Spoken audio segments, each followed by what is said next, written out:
Hey, what's up you guys? Dom here from JoJo Productions, and today I'm going to talk about shooting a car commercial. So recently I had the chance to shoot a car commercial for a local car dealership in my town for Subaru, and it was their extreme sports car. It was the STI RA. It is a rare edition of the STI, and the guy wanted me to shoot, a promotion video for the car, and so I agreed to it and I shot the video for him. So today I'm going to talk about everything that I used to shoot it, everything that I learned, and then at the end I'm actually going to show you the commercial. So when I first showed up on set, the first thing I did was I took a look at the car. I walked around it a few times, looked in the inside, looked at the engine because the hood was up. I took a look at, the wheels, the back, there was a wing on it, and I just took a look around the whole entire thing. I looked up close, looked from a distance. I just wanted to get myself familiar with the car before I just started shooting.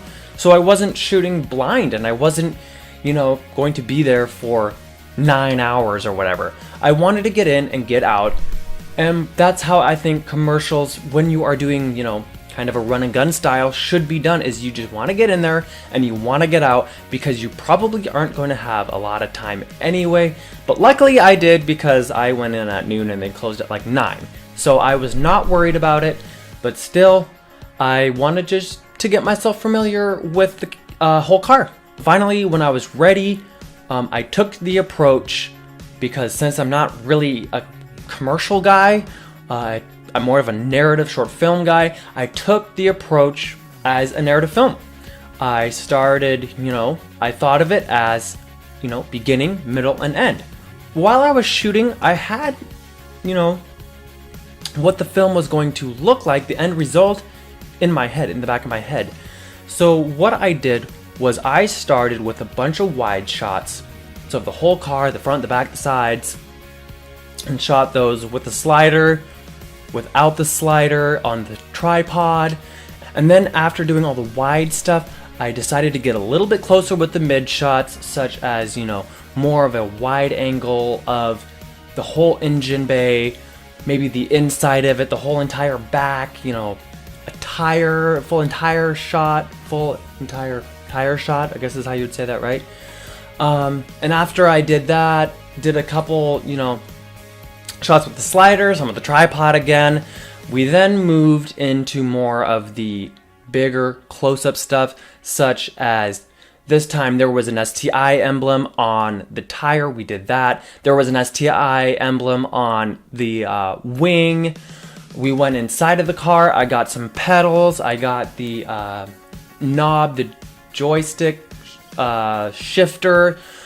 I got, steering wheel. There was a emblem of the Subaru logo on the steering wheel. There was a Subaru on the back. There was a Subaru on the front. I wanted to capture all of it because different angles, different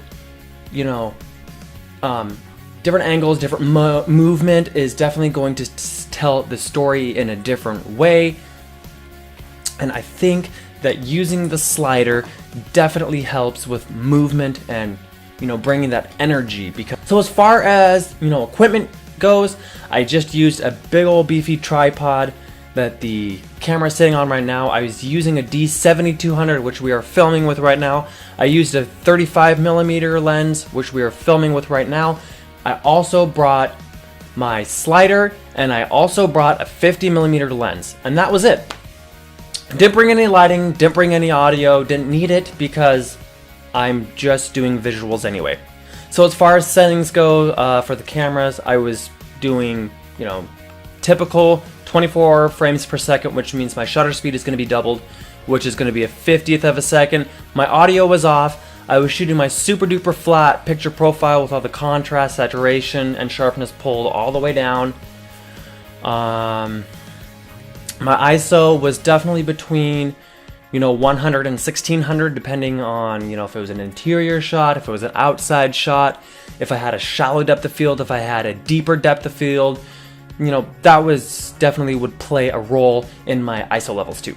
So the thing that I learned, as mainly a narrative shooter, is that a commercial is definitely pretty challenging. You have to sell, your product or your service or whatever it is in a very timely fashion. I like to keep my commercial, I've heard that you need to keep your commercial about 2 minutes and below because you want to capture that viewer's attention. You want to sell it, and then at the end, you want them to, go out and buy that product or the service, or make them think that whatever it is just really totally awesome and really totally epic. So anyway, I hope you enjoyed that video. If you did, give it a big thumbs up. If you loved it, subscribe. Check out the rest of my channel for more awesome filmmaking tutorials, short films, other little things. And until then, here is the commercial for you. Until then, I will see you guys next time. Bye.